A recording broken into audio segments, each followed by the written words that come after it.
Robert, Jared, congratulations. You boys have made it into the final round of this Greek mythology-inspired competition. Now, when you came here, we had you make signature blades in your signature style. That's not going to happen at home. Instead, you'll be making this weapon from Greek mythology.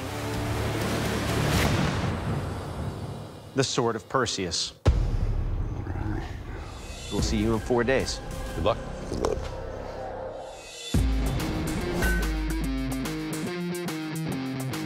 Go get it. Hurry. She's a camera hog right there. It's day one. I'm getting ready to start making the Sword of Perseus. Never made a sword before, and now first one I'm making is a sword from a god, basically. So I'm gonna have to do my best to please the Greek gods. I'm going with the 80 CRV2. It's a good steel, it's tough, it holds a good edge. My main goal today is to get this thing forged to shape. For me, the most difficult part of forging the sword is getting the curves and the hourglass shape to it. I'm already getting kind of thin in the belly up here where I need it. So I'm kind of trying to avoid having to get the blade too thin.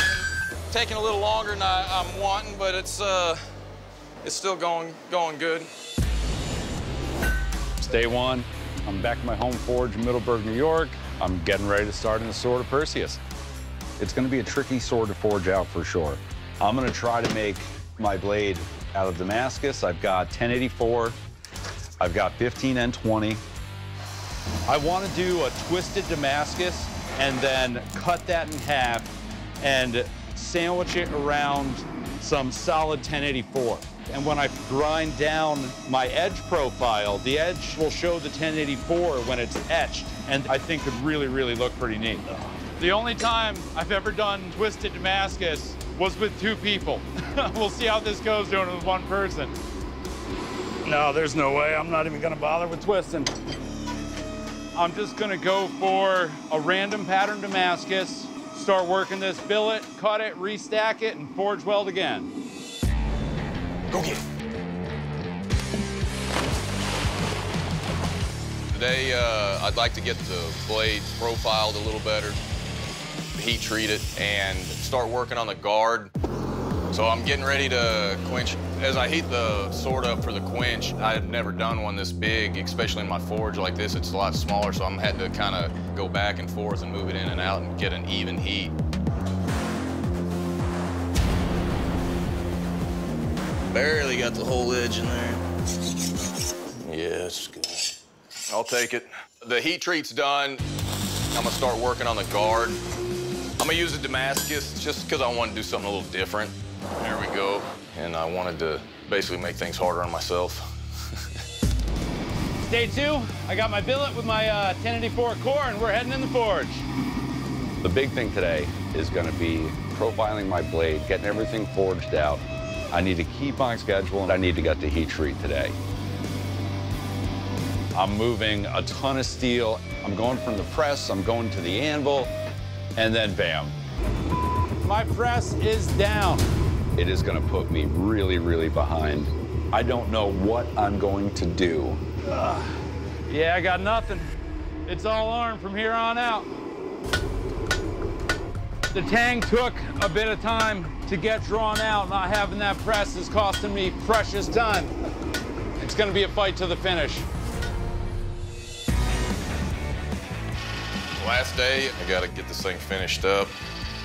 I'm planning on starting off with the guard, getting that thing done, then start working on that disc pommel, and then the handle. The pommel's attached now, the horseshoe guards are attached. I gotta fit the wood basically in between the two. I wish I would have left the pommel off and done the wood first and then welded it on, but it's too late, and I just gotta kind of squeeze the stuff in there. It feels good to me. It's light, it feels pretty balanced. I feel good about my sword. It's a home run. Hopefully it's enough to where I can win the game. Girls, what do y'all think of Daddy's sword? It will kill. It will kill. You gotta say that. It will kill. This started day 4. Yesterday, the heat treat came out perfect. Yes. But I got a mountain of work to do. I'm exhausted. My back is killing me. My arm is sore. And I'm really just wishing that my press was working. I'm behind schedule, and I got a lot of makeup to do today. Handle assembly went great. I've got my pins in, but it's a heavy sword, so the rest of my time is going to be hogging more material off. My arms feel like they're about ready to fall off. Pattern looks amazing. My only regret is that I couldn't get more weight off of it. All right, bladesmiths, welcome to the kill test. Now, in Greek mythology, Perseus used his sword to decapitate Medusa and remove her head from her body to use it as a weapon. To that end, I will take your weapon and help me deliver some killing slashes and blows to liberate her head from her body. Robert, you're up first. You ready for this? Yes, sir.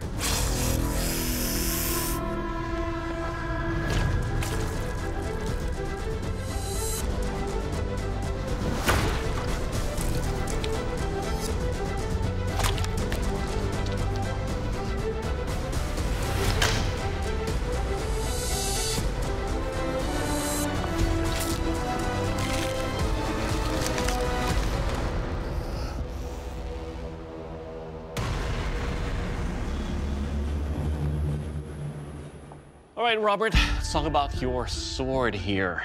I like the design that you have of the Damascus in there, but it's so heavy. It's about 5 pounds over here, but the thing is, it's so forward heavy. Most of the weight's up here. When I'm lifting this, I can feel all the stress right there. This is supposed to be meant to be a single-handed use weapon.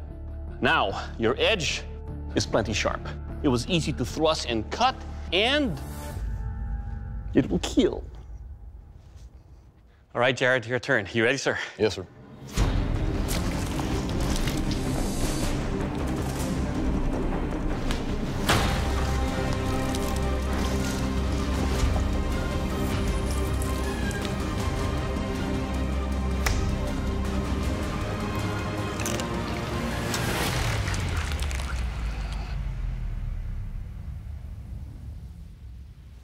All right, Jared. First up, you nailed the balance on this. As a one-handed sword, it's about 3 pounds lighter than your opponent's. Your edge is razor sharp. Every slash is deep. The thrust, no issues at all. And most importantly, sir, it will kill. All right, bladesmiths, we took Medusa's head during the kill test. Now the Kraken's turned to stone. So what I'm gonna do is take your swords and beat them mercilessly into these stone Kraken heads. It's gonna be brutal.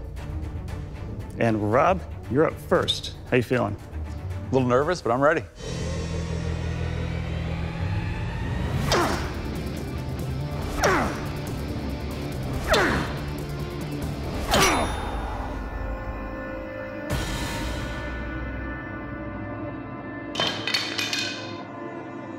You okay? Yep, bounced off the glove, didn't cut me. Oh, what's that? My blade breaks, my heart breaks, but I am just so glad that it didn't hurt Jay. Oh, a little bit of a problem here, Rob. On the tang, you can see a black spot, so it means you had a stress fracture there. And with the weight of this sword hitting those stone Kraken skulls, it was enough to allow that stress fracture to just continue all the way across. So the good part is that your edge held up, so good job on the Damascus, but it's kind of hard to swing a sword without a handle on it. Jared, your blade still has to survive 4 strikes. Jay, let's get crack-a-lackin'.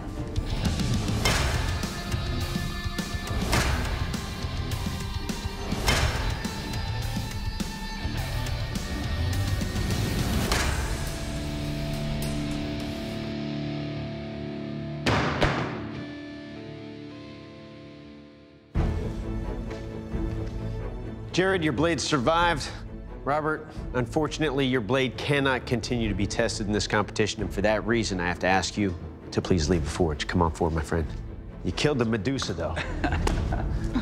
It really sucks that it broke, but this whole experience has been great. And I'm just gonna keep moving forward. I'm just gonna keep getting better at what I do. It's a heartbreaker, but I'm really proud of what I did. Jared, congratulations. The strength of your weapon has ensured that you are the Forged and Fired champion, leaving this forge with a check for $10,000. Good job, brother. Awesome. Thank you. Thank you. How you feeling right now? Good. How about a smile or something? Yeah. All right, come on over and shake our hands, brother. Good job, man. Good job. I am the new Forged and Fired champion. Something I never thought I'd say. I can't wait to get home, give my daughters the news, and take the 10 grand, take my family on a vacation somewhere.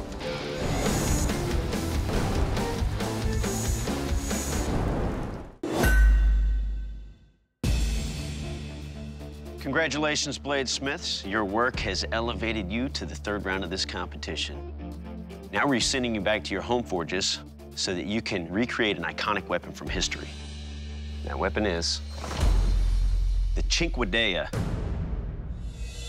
Developed in Italy during the Renaissance, the Cinquedea gained popularity among civilian noblemen.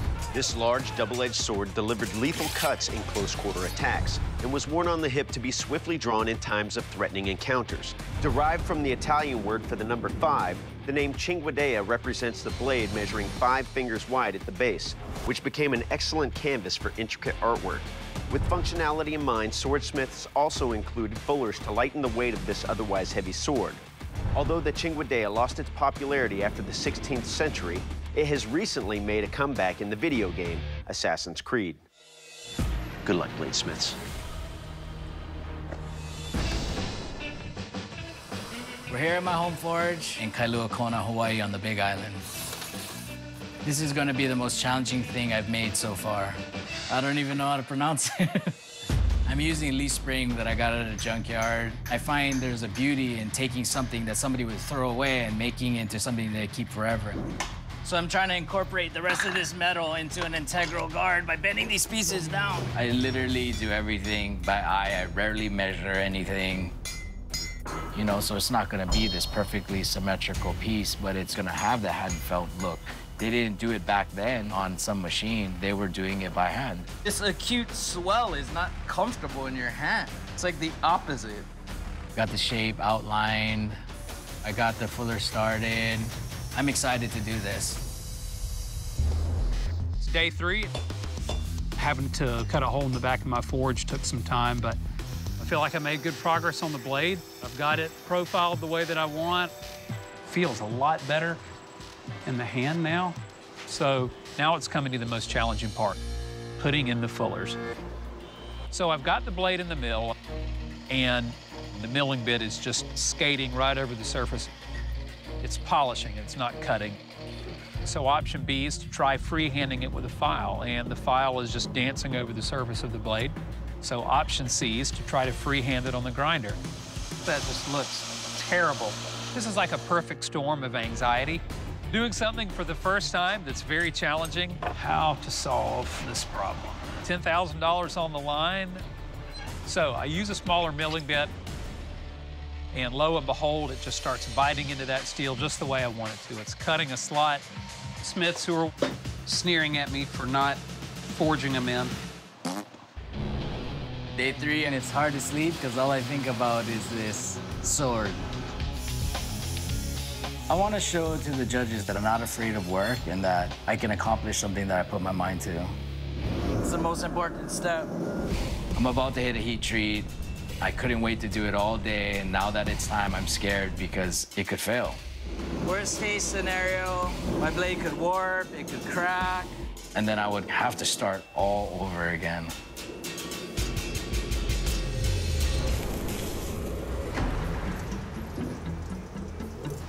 No warps, no bends. It was straight. File tested it. It's hard. So I'm happy. This is still a competition. It's not like the stress is off. Anything could happen at any given time. It's day 4. It's time for the heat treat. My heart is beating fast. It's just this feeling, this culmination. It's the climax of the story.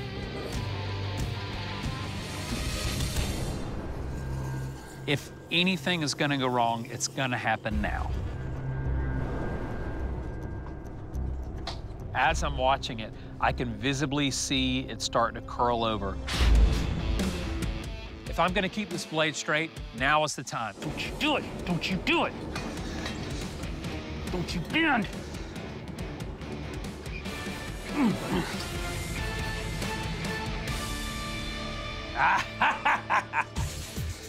Boys and girls, we have got a hard, straight blade. I'm happy, I'm relieved. Oh, I can finish now. Now it's just a matter of assembling the pieces, getting everything fit and finished, tight and square and sharp. Day 5, this is it. Just kind of messing with the guard a little bit, try and make it a little bit more fancy. I'm feeling the pressure because David Baker and Jay Nielsen and Doug are gonna look at it extremely closely, and it's pretty nerve-wracking. But at the end of the day, I feel confident that my blade is strong, and I would take it to battle. What do you think? You think you could win? I hope so. My son Maddox and I would watch this competition, and now that I get to show him a sword that I made for the competition, we're both in a little dream right now. You proud of your daddy? Give me a kiss. The Cinque Deo was used for civilian dress, but it served one purpose: to kill. I will take your weapon and deliver killing blows to this big carcass. Dan, you're up first. You ready? Yes, sir.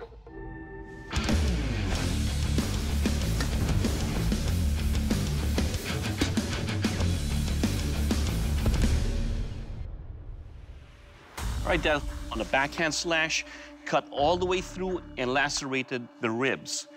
On the other edge, it cut the spine in half. The balance of the blade makes it very wieldable in combat. Your weapon will kill. Thank you. All right, Neil, you ready? Ready. Let's do this.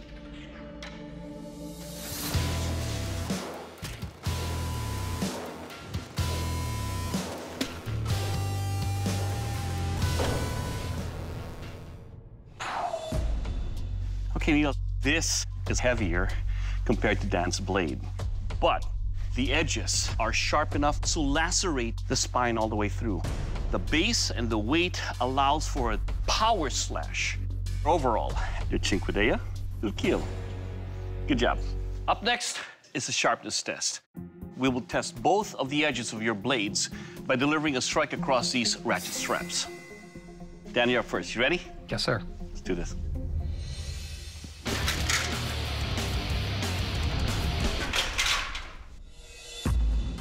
My hand will tend to choke up all the way to the guard. This weight distribution basically pulls the blade away. Definitely the sword on both sides is easy enough to slash through and deliver a slice that cut through all these ratchets. Your blade, sir, will cut. Thank you. Good job. Neil, your turn. You ready? Ready. Let's do this.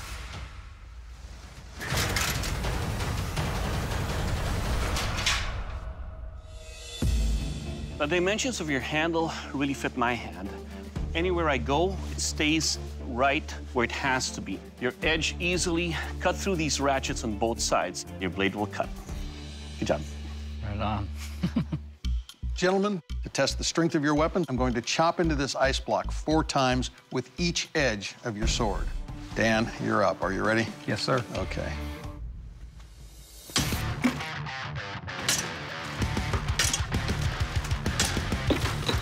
Now the other side.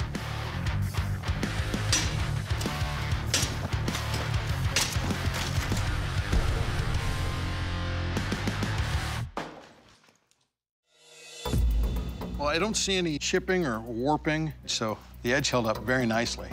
That guard is so lean that as I'm striking, the blade wants to turn in my hand. Okay. But I did a good job. Nicely done. So, Neil, your turn. You ready? Ready.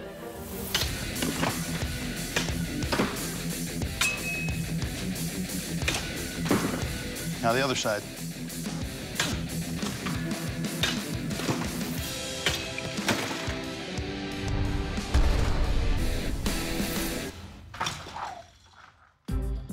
This is heavy. You see the Cinque Deos with the multiple fullers. And the purpose of that is to take that mass out of it. It's not balanced badly because you've got really thick tang on there. I see no damage. I can't feel any rolling. So it held up beautifully. Nicely done. Thank you. Gentlemen, you've both done fantastic work, but in this arena of competition, there can only be one Forged in Fire champion. Neil, congratulations. You are the Forged in Fire champion. Dan, it's that time. Please surrender your weapon. I came here to win. I wanted to win, but Neil made something that was better. I'm going to go home, I'm going to go back to my life, and I'm going to go back to my craft.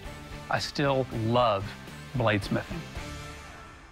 Neil, you picked a hell of a way to tell the world that you're here. Congratulations, you are the Forged in Fire champion, and we'll be receiving that check for $10,000. What are you feeling right now? It's overwhelming. Great job. My son is going to be ecstatic that I won. We've been watching this show on the couch last season to me being on it. Forged in Fire champion, that's me. So crazy.